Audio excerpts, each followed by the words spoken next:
Ukraine की एक बच्ची जिसकी उम्र मात्र 10 साल थी, लेकिन एक बीमारी की वजह से उसका शरीर 80 साल के बुजुर्ग के जैसे दिखने लगा था। इस बीमारी का नाम है प्रोजेरिया।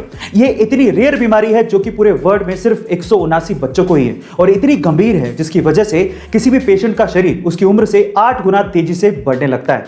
यह प्रोजेरिया बीमारी इस बच्ची को थी, इस वजह से उसका देहांत हो गया। इस बच्ची का नाम था इरिना इरोचिका, जो कि एक बहुत ही टैलेंटेड पेंटर थी, जो कि दोनों हाथ से पेंट कर सकती थी। गाइस, प्रोजेरिया बीमारी की वजह से इरिना को हमने खो दिया।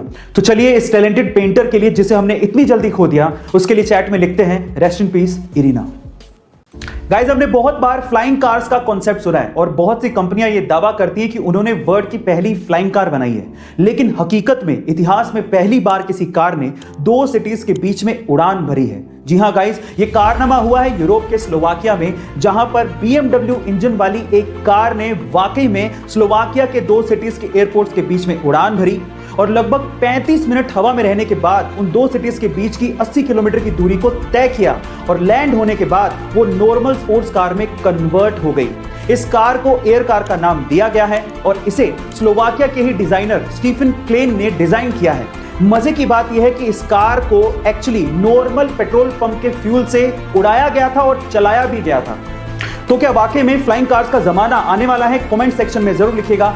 Amazon, जो कि एक बहुत बड़ी ई-कॉमर्स साइट है, उस पे अलग अलग आइटम्स पे अलग अलग ऑफर्स और डिस्काउंट्स आते रहते हैं, लेकिन लास्ट मंडे को Amazon ने एक आइटम पे कुछ ज्यादा ही बड़ा डिस्काउंट निकाल दिया। एक्चुअली हुआ कुछ यूं कि लास्ट मंडे को Amazon ने तोशिबा के एक इन्वर्टर एसी पे, जिसकी कीमत 96,700 रुपए थी, उसको 94% डिस्काउंट के साथ मात्र 5,900 रुपए में लिस्ट कर दिया। जिसने इस ऑफर को देखा उसने फटाफट से इसे ग्रैब कर लिया। इनफैक्ट इस ऑफर में EMI ऑप्शन भी था, तो कई लोगों ने इस एसी को EMI ऑप्शन पे अवेल कर लिया, लेकिन बाद में पता लगा कि किसी बग की वजह से Amazon पे ये प्रोडक्ट इतने बड़े डिस्काउंट पे लिस्ट हो गया था। खैर, जो भी हो, लेकिन जिसने मौके पे चौका मार दिया उसकी तो चांदी हो गई। गाइस, क्या आपको इसके पहले तक की इंफॉर्मेशन पता थी? और अगर नहीं पता थी तो कमेंट सेक्शन में जरूर लिखिएगा। एक बार एक बंदा जूता खरीदने के लिए किसी शॉप पे गया। उसे 7 नंबर का जूता खरीदना था और उसे उस शॉप पे एक जूता पसंद भी आ गया, लेकिन जैसे वो काउंटर पे पेमेंट करने के लिए गया, उसे पता लगा कि वो वॉलेट तो घर पे ही भूल गया है। फिर उसने शॉपकीपर से रिक्वेस्ट किया कि आप मुझे जूते दे दो, अगले दिन आके मैं पेमेंट कर दूंगा। थोड़ा सा हेजिटेशन उस शॉपकीपर को फील हो रहा था उधार देते हुए, लेकिन फिर भी उसने जूते पैक किए और ग्राहक को दे दिए। अगले दिन वही ग्राहक वापस से उस शॉप पर आता है और कहता है कि दोनों में से एक जूता 6 नंबर का है, प्लीज आप उसे चेंज कर दो। तो ग्राहक ने माफी मांगते हुए 6 नंबर का जूता चेंज करके उसे 7 नंबर का दे दिया। उस दिन ग्राहक वॉलेट लेके आया था और उसने पेमेंट भी कर दी। अब आप ये देखिए कि दुकानदार ने कितना समझदारी से काम किया, ना उसने जूते खोए ना कस्टमर। इसे कहते हैं प्रेजेंस ऑफ माइंड। गाइस, आपको ये सुन के कैसा लगा? कमेंट सेक्शन में जरूर लिखिएगा।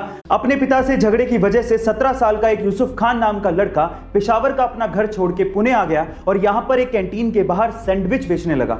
उसने तब किसी को नहीं बताया था कि वो एक अमीर घराने से ताल्लुक रखता है। वो बहुत ही अच्छी उर्दू और इंग्लिश बोलते थे। इसी वजह से बॉम्बे टॉकीज की मालकिन देविका रानी की नजर जब इस लड़के पर पड़ी तो उन्होंने इन्हें नाम बदलकर हिंदी फिल्मों में अपनी किस्मत आजमाने को कहा। और जब अपना नाम बदलकर इन्होंने हिंदी सिनेमा में कदम रखा तो फिर क्या था, वो पहले ऐसे एक्टर बने जिन्हें हिंदी सिनेमा में फिल्म फेयर का बेस्ट एक्टर अवार्ड दिया गया। इन्हें फिल्म फेयर का बेस्ट एक्टर अवार्ड 8 बार मिला, जो कि आज तक का एक रिकॉर्ड है जिसे महानायक अमिताभ बच्चन और शाहरुख खान तक नहीं तोड़ पाए हैं। इन्हें पद्मश्री, पद्म विभूषण और दादा साहिब फाल्के पुरस्कार से नवाजा गया था और उसी दौरान उन्हें पाकिस्तान का सर्वोच्च सम्मान निशाने इम्तियाज भी दिया गया था। यह शख्सियत कोई और नहीं बल्कि ट्रेजेडी किंग दिलीप कुमार थे, जिन्हें आज हमने खो दिया। Rest in peace Dilip Kumar साहब।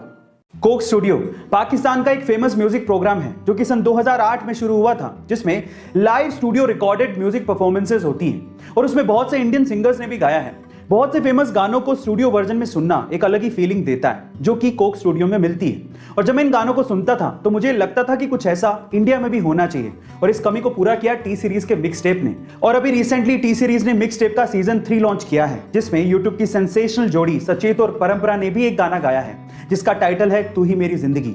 ये गाना उन्होंने इतनी खूबसूरती से गाया है जो कि आपके दिल को छू लेगा। गाइस, क्या आपने वो गाना सुना है और आपको वो गाना कैसा लगा? कमेंट सेक्शन में जरूर लिखिएगा। और ऐसे अमेजिंग वीडियोस के लिए शेयर, सब्सक्राइब और लाइक। मिलते हैं अगली वीडियो में।